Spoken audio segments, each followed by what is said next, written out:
സാറേ, ഈ ദുബായ് രാജകുമാരി ഷെയ്ഖ മഹ്റ ഒരു ട്രിപ്പിൾ തലാഖൊക്കെ ചൊല്ലി ബന്ധം വേർപെടുത്തി. അത് വലിയ ഒരു വിവാദവും അതുപോലെ തന്നെ വലിയ വാർത്താ പ്രാധാന്യവും പുരുഷനോട് അങ്ങോട്ട് അത് വളരെ അപ്രതീക്ഷിതമായിരുന്നു അല്ലേ.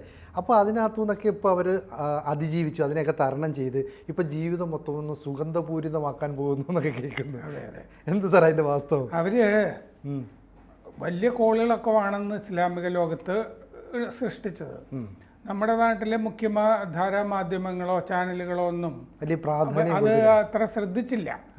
കാരണം എന്താന്ന് വെച്ച് കഴിഞ്ഞാൽ യാഥാസ്ഥിതിക ഇസ്ലാമിക ലോകത്തിന് ഇട്ട് കൊടുത്ത വലിയ അടിയായിരുന്നു അത് അന്ന്.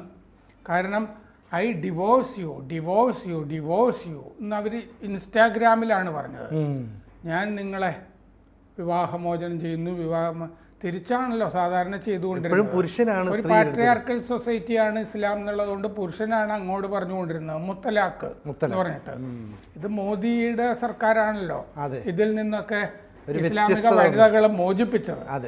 അങ്ങനെ വലിയൊരു സ്നേഹം ഇസ്ലാമിക വനിതകൾക്ക് മോദിയോടുണ്ട്. സുരേഷ് ഗോപിയുടെ തൃശ്ശൂരിലെ വിജയത്തിന്റെ പിന്നിൽ പോലും അങ്ങനെയുള്ള മുസ്ലിം സഹോദരിമാരുടെ വോട്ടുണ്ട് എന്ന് പലരും പറയുന്നുണ്ട്.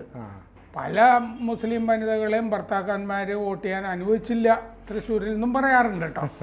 അപ്പോൾ അങ്ങനെ ഇരിക്കുന്ന ഒരു സമൂഹത്തിലാണ്, ഒരു പുരോഹിത വർഗം ഭരിച്ചുകൊണ്ടിരിക്കുന്ന ഒരു സമൂഹത്തിലാണ് ഈ വലിയ ഞെട്ടലുണ്ടായത്. ഇപ്പോൾ അവരെന്താ ചെയ്യുന്നതെന്ന് വെച്ച് കഴിഞ്ഞാൽ, ഇപ്പോൾ ഒരു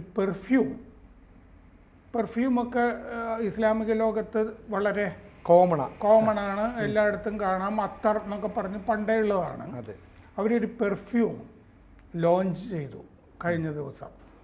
അത് ആ പെർഫ്യൂമിൻ അവരുടെ കയ്യിൽ ഇഷ്ടം പോലെ പൈസയുണ്ട്.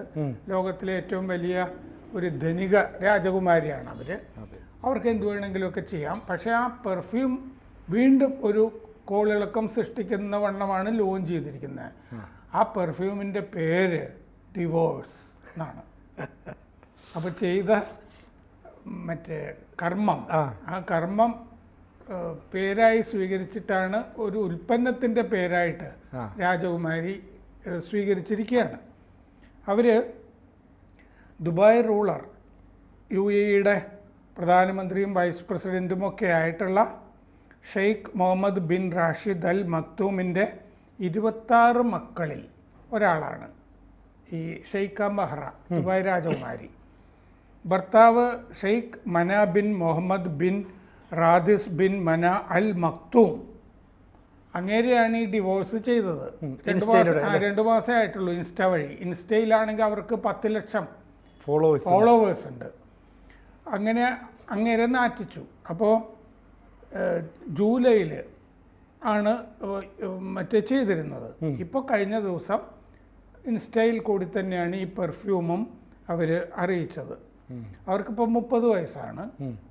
ഈ ഇൻസ്റ്റയിൽ ഞാനിത് കണ്ടു, ഈ വീഡിയോ അവർ പങ്കിട്ട ചെറിയ വീഡിയോ.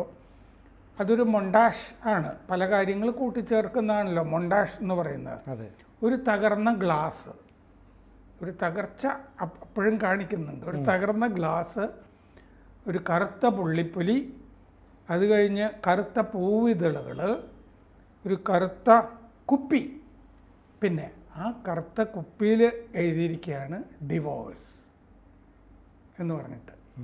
ഒരു ഭയങ്കര ഒരു വൈൽഡായൊരു ലോഞ്ചിങ് പോലെ. അതാണ് ഈ പുള്ളിപ്പുലിയും ഒക്കെ അതിൻ്റെ അകത്ത് ഉണ്ടായിരുന്നത്, ഡിവോഴ്സ് എന്ന് പറഞ്ഞിട്ട്. നമുക്കത് ഇതിൻ്റെ കൂടെ ഈ ഡിവോഴ്സ് ഈ വീഡിയോയുടെ കൂടെ കാണിക്കാൻ പ്രേക്ഷകർക്ക് കൊടുക്കാം. അന്ന് ഈ ഡിവോഴ്സ് ചെയ്യുമ്പോൾ അവർ ഇൻസ്റ്റയിൽ പറഞ്ഞിരുന്നത് എന്താണെന്ന് വെച്ച് കഴിഞ്ഞാൽ, അങ്ങ് മറ്റ് സുന്ദരിമാരുമായി തിരക്കിലായതിനാൽ ഞാൻ വിവാഹം വേർപിരിയുന്നു, ഞാൻ പിരിയുന്നു പിരിയുന്നു പിരിയുന്നു എന്നാണ് പറഞ്ഞത്. 2023 മെയ്യിലായിരുന്നു വിവാഹം. ആദ്യ കുഞ്ഞുണ്ടായി 2 മാസം തികയുന്നതിന് മുമ്പായിരുന്നു ഡിവോഴ്സ്, വിവാഹമോചനം. 12 മാസം കഴിഞ്ഞപ്പോൾ പെൺകുഞ്ഞുണ്ടായി. അവർ ഇൻസ്റ്റയിൽ എല്ലാവരും എല്ലാ ചിത്രങ്ങളും പങ്കുവെക്കുമല്ലോ. സ്വാഭാവികമായിട്ടും വിവാഹം ഒരു വലിയ കാര്യമാണ്. വിവാഹ ചിത്രങ്ങൾ പങ്കുവച്ചിരുന്നു. പക്ഷെ ഇവർ ഇതിൻ്റെ കൂടെ വിവാഹ ചിത്രങ്ങൾ നീക്കം ചെയ്തു. അയാൾ ജീവിതത്തിൽ നിന്ന് തുടച്ചു നീക്കി എന്നുള്ളത് അർത്ഥം. ഇവർക്ക് ലണ്ടനിൽ നിന്ന് ഇൻ്റർനാഷണൽ റിലേഷൻസിലാണ് ബിരുദം രാജകുമാരിക്കുള്ളത്. അപ്പോൾ പാശ്ചാത്യ സംസ്കാരമൊക്കെ ആയിട്ട് അടുപ്പമുള്ളതാണ്. ഇവർ ലോകത്തിലെ ഏറ്റവും വലിയ ധനിക രാജകുമാരിമാരിൽ ഒരാളാണ്.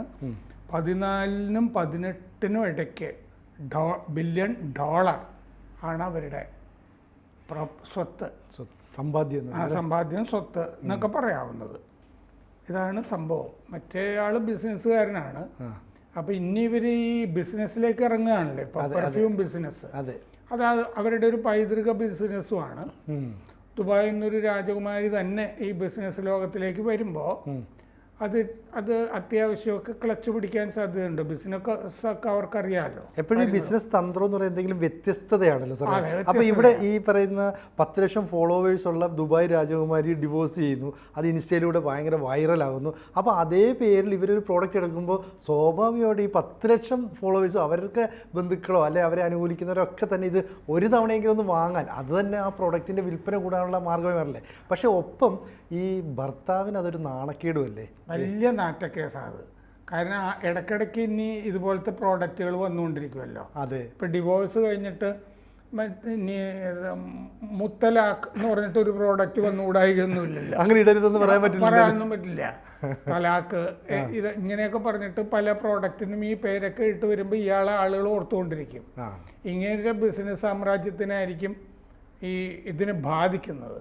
ഇവർ ചിലപ്പോൾ ഈ ലോഞ്ചിൽ കൂടി വേറൊരു ബിസിനസ് സാമ്രാജ്യം സ്വന്തമാക്കുകയോ വെട്ടിപ്പിടിക്കുകയോ ഒക്കെ ചെയ്യും. ഈ മാർത്താണ്ഡവർമ്മയിലോ മറ്റോ CV രാമൻപിള്ളയുടെ വളരെ പ്രശസ്തമായ ഒരു വാചകമുണ്ടല്ലോ, സിംഹാസനങ്ങൾ വാങ്ങാൻ കിട്ടില്ല, അവ വെട്ടിപ്പിടിക്കുക തന്നെ വേണം. ശരിയാണല്ലോ. അതെ. നിങ്ങളൊരു മറ്റേ മോൻസൺ മാവുങ്കലിൻ്റെ വീട്ടിലൊക്കെ പല സാധനങ്ങളൊക്കെ കാണും, സിംഹാസനം എന്നൊക്കെ പറയാം. പക്ഷെ അതുകൊണ്ടൊരു രാജ്യത്തിൻ്റെ അധികാരമില്ലല്ലോ. ഇല്ല. ആ സിംഹാസനം വെട്ടിപ്പിടിക്കണം. സിംഹാസനങ്ങൾ അത് വല്ലാത്ത വാചകമാണ്. ഞാനീ പറഞ്ഞത് വളരെ ലളിതമാണ്. പക്ഷേ ഈ CV രാമൻപിള്ള ഈ വരാന്തയിൽ അങ്ങോട്ടും ഇങ്ങോട്ടും നടന്നിട്ട് ഡിക്റ്റേറ്റ് ചെയ്യായിരുന്നു എന്നാണ് പറഞ്ഞത്. അതൊരാൾ എഴുതിയെടുത്തുകൊണ്ടിരിക്കുകയാണ്. അപ്പോൾ ഈ നടന്നുകൊണ്ടുള്ള ഈ പ്രഭാഷണത്തിലാണ് ഈ ശക്തി മുഴുവൻ കിടക്കുന്നത്. പിന്നെ വാക്കിന്റെ ഡയലോഗിന്റെ ഒക്കെ ഒരു ശക്തി വരുന്നത് അല്ലേ. ഞാനീ പറഞ്ഞതല്ല ശരിക്കുള്ള വാചകം, അത് കുറേയും കൂടി തീക്ഷ്ണമാണ്. സിംഹാസനങ്ങൾ എന്നൊക്കെ പറഞ്ഞ. അപ്പോൾ സാറേ ഇതുപോലെ ഇവരൊരു ബിസിനസ് സംരംഭത്തിലേക്ക് ഇറങ്ങുമ്പോൾ ഇവരൊരു രാജ്യാന്തര തലത്തിലുള്ള ട്രെൻഡ് മീൻസ് അതുകൊണ്ടാണ് അത് ഇംഗ്ലീഷിൽ ഇട്ടിരിക്കുന്ന പേര് ഡിവോഴ്സ്. അറബിക്ക് കൊടുക്കാതെ അല്ലേ, അല്ലെങ്കിൽ അറബിക്ക് എന്തെങ്കിലും ഇട്ടാൽ പോലെ. അപ്പോൾ എന്ന് പറഞ്ഞാൽ അറബിക് ലോകത്തേക്ക് ഇവർക്ക് ഈ സാധനം എത്തിക്കാൻ പറ്റും. ഒപ്പം മാത്രമല്ല അവർ അത്തർ എന്ന് പറഞ്ഞിട്ടല്ല ലോഞ്ച് ചെയ്യുന്നത്, പെർഫ്യൂം എന്ന് പറഞ്ഞിട്ട് തന്നെയാണ്. ഇപ്പം മനസ്സിൻ്റെ ഒരു തീക്ഷ്ണമായ സ്വഭാവം കാണിക്കാൻ വേണ്ടിയിട്ടായിരിക്കും ഒരു പുള്ളിപ്പുലി, ഒരു പൊട്ടിയ ഗ്ലാസ്, ഇതൊക്കെ കാണിക്കുമ്പോൾ എന്തോ ഒരു ബ്രേക്ക് ആയതുപോലെ അല്ലേ, മൈൻഡ് ബ്രേക്ക്. പെർഫ്യൂമിൻ്റെ കാര്യങ്ങളിലും ഇങ്ങനെ അടിവസ്ത്രത്തിൻ്റെ ഒക്കെ കാര്യത്തിലും ഒക്കെ വൈൽഡ് എന്ന് പറഞ്ഞൊരു പ്രയോഗം ഈ പരസ്യങ്ങളിലൊക്കെ കാണാം. വന്യമായ എന്ന് പറഞ്ഞൊരു സ്ഥലം. അപ്പം അങ്ങനത്തെ ഒരു സംഗതിയാണ് അവർ ചെയ്തിരിക്കുന്നത് വീഡിയോയിൽ. പിന്നെ ഇനി ഈ ഡിവോഴ്സ് എന്ന് പറഞ്ഞിട്ടുള്ള പ്രോഡക്റ്റ് ഭയങ്കര ബുദ്ധിപരമായിട്ടാണ് അത് ചെയ്തിരിക്കുന്നത്. ആ ബ്രാൻഡ് പ്ലേസ് ചെയ്തിരിക്കുന്നത് വളരെ ബുദ്ധിപരമായിട്ടാണ്. കാരണം ഈ യാഥാസ്ഥിതികത്തോട് വെല്ലുവിളി വിമുഖതയുള്ള ധാരാളം സ്ത്രീകൾ കാണുമല്ലോ, അവരൊക്കെ ഇത് വാങ്ങിക്കും. പിന്നെ ഇത് ബ്രാൻഡിങ് സ്ത്രീകൾക്കുള്ളത് പുരുഷന്മാർക്കുള്ളത് എന്നൊക്കെ പറഞ്ഞിട്ട് വേറെയും വരാമല്ലോ. അതെ. സാർ ഇപ്പോൾ ഇവരുടെ ഒരു ഡിവോഴ്സ് കഴിഞ്ഞിട്ട് ഒരു 2 മാസം അല്ലെങ്കിൽ 3 മാസമേ ഉള്ളൂ. ആ ഒരു ചുരുങ്ങിയ കാലയളവിനുള്ള ഒരു ബിസിനസ് സംരംഭത്തിലേക്ക് ഇറങ്ങിത്തിരിക്കുന്നു, അതും ഒരു വ്യത്യസ്ത പേരുമൊക്കെ ആയിട്ട്. അപ്പോൾ ഇവർ ഒരു നല്ല ബോൾഡായ സ്ത്രീയാണെന്ന് നമുക്ക് കരുതിക്കൂടെ? ചിലപ്പോൾ ഈ അവർ ഇങ്ങനത്തെ ഒരു പെർഫ്യൂം ഇറക്കണം എന്ന് കുറച്ച് നേരത്തെ തന്നെ അവർ മനസ്സിലുണ്ടായിരുന്നിരിക്കും. ഭർത്താവ് കിഴങ്ങനാണെന്ന് അറിഞ്ഞു കഴിഞ്ഞാൽ ഉടനെ അവർ ഇങ്ങനെ ചെയ്തേക്കാം എന്ന് നേരത്തെ തന്നെ കരുതി കൂട്ടിയൊക്കെ ചെയ്തിട്ടുണ്ടാകും. കയ്യിൽ പൈസ ഉണ്ട്. അപ്പം നമ്മൾ പ്രതീക്ഷിക്കേണ്ടത് രാജ്യാന്തര വിപണിയിൽ ഡിവോഴ്സ് എന്ന് പറഞ്ഞിട്ടൊരു ബ്രാൻഡ് ചിലപ്പോൾ വരാം. പെർഫ്യൂം മാത്രമല്ല. പെർഫ്യൂം എന്ന് പറഞ്ഞാൽ ഒരു പെർഫ്യൂം പോരല്ലോ, ഒരു ശ്രേണി തന്നെ പെർഫ്യൂമുകളുടെ ഉണ്ടാവും. ഇനി ഈ പേരിൽ തന്നെ ഇനിയിപ്പോൾ വേറെ ആക്സസറീസ് ഇല്ലേ, ബ്യൂട്ടി, സ്ത്രീകളുടെ ഒരു ആക്സസറീസിൻ്റെ ഒരു ശ്രേണി ഉണ്ടായി എന്നൊക്കെ വരാം. അങ്ങനെയൊക്കെ ചെറിയ പ്ലാനിങ് ഒന്നുമുള്ള ആളാണെന്ന് തോന്നുന്നില്ല. അവർ ഈ സ്വാതന്ത്ര്യമൊക്കെ അവിടെ നിന്ന് തന്നെ ആ രാജകുടുംബത്തിൽ നിന്ന് തന്നെ ഒരു രാജകുമാരി ഒളിച്ചോടിയിട്ട് അവർക്ക് സ്വാതന്ത്ര്യം ഇല്ല എന്ന് പറഞ്ഞ് ഒളിച്ചോടിയിട്ട് ചെറിയ പ്രായത്തിൽ അവർ വേറെ എങ്ങോട്ടോ പോവാൻ തുടങ്ങിയ യാനം നമ്മുടെ ഗോവാ തീരത്ത് വന്നു. ഗോവാ തീരത്തിൻ്റെ അപ്പുറം വെച്ച് നമ്മുടെ കൂടി ഫോഴ്സും കൂടി ഒക്കെ പോയിട്ട് ഭരണാധികാരിയുടെ അഭ്യർത്ഥന മാനിച്ച് ഇവരെ പിടികൂടി തിരിച്ചങ്ങോട്ട് അയക്കുകയൊക്കെ ചെയ്ത സംഭവമൊക്കെ നമ്മളിവിടെ ഇതിന് ശേഷം സംസാരിക്കുകയൊക്കെ ചെയ്തിട്ടുണ്ട്. അപ്പോൾ അവിടുത്തെ സ്ത്രീകൾ സ്വാതന്ത്ര്യം പ്രഖ്യാപിക്കുന്നുണ്ട്. പക്ഷേ ഇവിടുത്തെ സ്ത്രീകൾ ഹിജാബ്, പർദ്ദ ഒക്കെ ആയിട്ട് അവർ പുറകോട്ട് നീങ്ങുന്നുമുണ്ട്. സാർ, ഇപ്പോൾ ഈ പണ്ട് ഈ ചില സാധനങ്ങളൊക്കെ ഇറക്കും, പ്രോഡക്റ്റ് ഇറക്കുമ്പോൾ അതിൻ്റെ പരസ്യവാചകങ്ങൾ ഭയങ്കര ആകർഷണമാക്കാൻ ശ്രമിക്കും. ഇപ്പോൾ ഒനീഡ TV പണ്ടിറങ്ങിയ സമയത്ത് നെയ്ബേഴ്സ് എൻവി ഓണേഴ്സ് പ്രൈഡ് എന്നായിരുന്നു. അപ്പം സ്വന്തമാക്കി അഭിമാനിക്കുക, അസൂയ നന്നല്ല എന്നൊക്കെ പറയും. എന്ന് പറയുന്നവരെ ഇവർ ഡിവോഴ്സ് എന്ന് പറയുന്ന ആ ഒരു ഒറ്റ ബ്രാൻഡ് നെയിം കൊണ്ട് തന്നെ ഒരുപക്ഷെ ഈ അത്തർ അല്ലെങ്കിൽ സുഗന്ധ ദ്രവ്യങ്ങളൊക്കെ ഉപയോഗിക്കുന്ന ഡിവോഴ്സ് എന്ന് പെർഫ്യൂമിന് ബ്രാൻഡ് നെയിം വരുമ്പോൾ തന്നെ നിങ്ങൾ സ്വാതന്ത്ര്യം സ്വന്തമാക്കുക എന്നും കൂടി ഉണ്ടല്ലോ. അതെ അതെ, സുഗന്ധപൂരിതമായ ഒരു ലോകത്തേക്ക് സ്വാതന്ത്ര്യം. അതെ, ഒരു നിങ്ങളുടെ സ്വാതന്ത്ര്യം മധുരിതമാകട്ടെ, സുഗന്ധപൂരിതമാകട്ടെ. അതെ. അപ്പോൾ ഈ രാജകുമാരിയിലൂടെ ഇതെല്ലാം സുഗന്ധപൂരിതമാകട്ടെ നമുക്ക് ആശംസിക്കാം. അതെ, അത് ഈ പർദ്ദയിലും ഹിജാബിലും ഒക്കെ നിൽക്കുന്ന ആ യാഥാസ്ഥിതിക മനസ്സുകൾക്കും സ്വാതന്ത്ര്യം ഉണ്ടാകട്ടെ. കൂടുതൽ വാർത്തകളും വിശേഷങ്ങളും നിങ്ങളിലേക്ക് എത്താൻ ABC മലയാളം സബ്സ്ക്രൈബ് ചെയ്യുക, ബെൽ ബട്ടണും അമർത്തുക.